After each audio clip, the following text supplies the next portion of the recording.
Our second reading today comes from 2nd Isaiah, chapter 55. All who are thirsty, come to the water. You who have no money, come buy food and eat. Come buy wine and milk without money, without price. Why spend your money for what is not bread, your wages for what fails to satisfy? Heed me, and you will eat well. You will delight in rich fare. Bend your ear and come to me. Listen, that you may have life.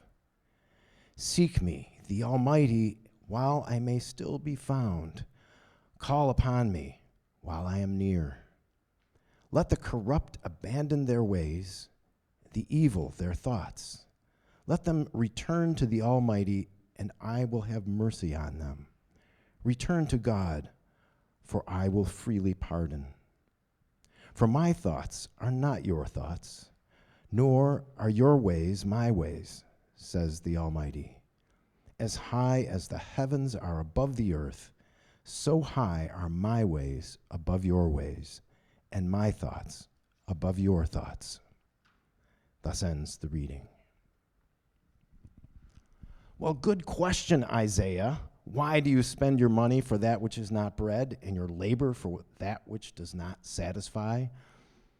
Well, it just about sums up the great spiritual question Isaiah could be asking us now in 21st century America, doesn't it? Back in the early 1900s, when Coca-Cola still contained 9 milligrams of cocaine per serving, in its secret formula, one slogan was, if you can read it here, the more you drink, the more you want. Doesn't quite satisfy. Ad campaigns have ever since have been trying to instill that same insatiable thirst for more and more and more, even without the cocaine. Plus, the undercurrent of anxiety that all of us feel these days, feel and fear. The anxiety sparks an impulse in us to fill up with some comfort food, usually junk food, both literal and spiritual. With so many crises, we lose track. I mean, there's the global pandemic, and our masks remind us of that, but you know what? We thought we were almost through it, and now China is on lockdown again, and Europe's hitting record infections.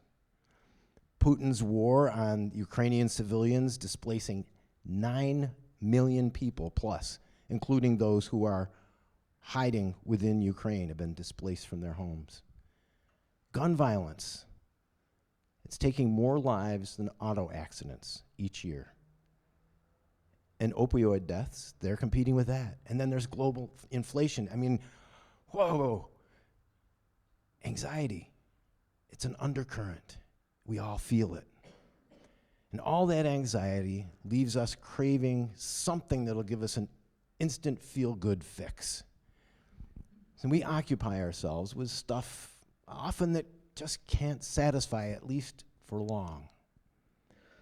There's plenty of stuff for sale.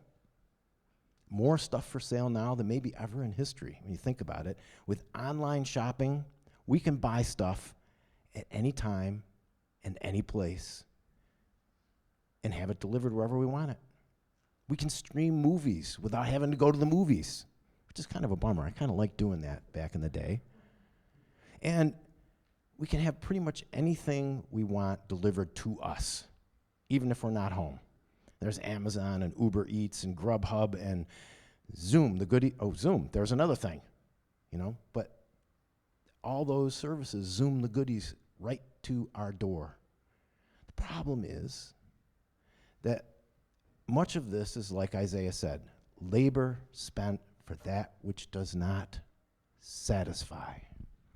Isaiah actually does invite people, though, to satisfy a different kind of appetite in us that's always there, whether we pay attention to it or not. Hunger and thirst for love for purpose, for spiritual wholeness, yearning for a oneness with people and a connection with our Maker. Ho, everyone who thirsts, come to the waters. And you who have no money, come, buy and eat. Come, buy wine and milk without money and without price. Sure, it's a metaphor. Isaiah's not hawking the latest food buffet or a trip to Club Med where everything's all included. Isaiah's not even proposing a utopian society. Instead, Isaiah is reminding people that what counts most, we can't buy. Not with any amount of money. Trouble is, flawed as we humans are, we just keep trying to buy fulfillment and meaning and love and meaningful purpose. We try to earn it by achieving and scrambling and competing and buying. And still, we can never quite get enough to fill us. And left to ourselves, we can't be filled. Instead, we are invited by Isaiah, you that have no money, come, buy, eat. We're invited to partake in the sweetest of joys that our Creator made for us. Loving people, savoring creation, and doing some good with our lives. When we accept that divine invitation to partner through our focus and through our actions, to partake, then the feast begins. The one catch, though, is that it is a limited time offer. I know this sounds like late night TV, right? If you order before midnight. But it is actually a limited time offer in a sense. Isaiah says, seek the Almighty while God may be found, and call upon God while God is near. Well, God is not going anywhere, nor is the divine feast.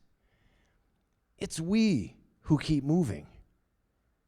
There's an old saying, if God seems far away, guess who moved? We're drifting in our hearts, and we're sliding down a stream called the march of time. That's a reality that really hits home for us as, I see Tim, I haven't seen him in a while, and I go, wow, what a great guy, and wow, he's got great hair. Oh, bummer, I don't. The march of time. But the urgency is that we don't want to waste one day that we have for enjoying the blessing of our loved ones and reaching out to love people that we, as my niece said when she was 4, I'm going to go sit with people I don't know yet. We have a chance to reach out and make a difference. We don't want to waste one opportunity to partner for good with our Creator or to savor the fragile wonder of creation. So come to the banquet.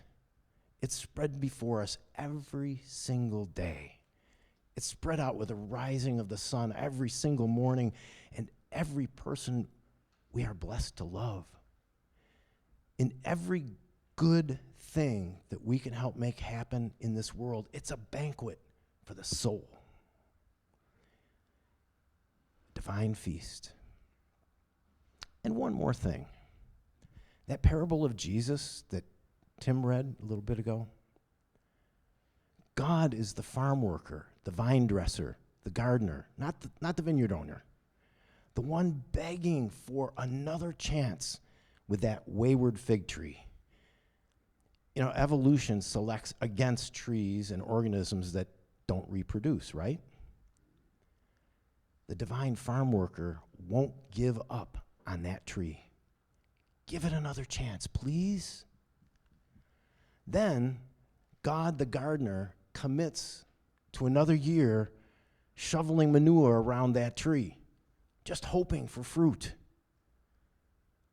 Not only does God not give up on us, but God gets down and dirty and helping and hoping and reaching out trying to turn the tide so that our lives will be fruitful. That's the point of Jesus' life and teaching.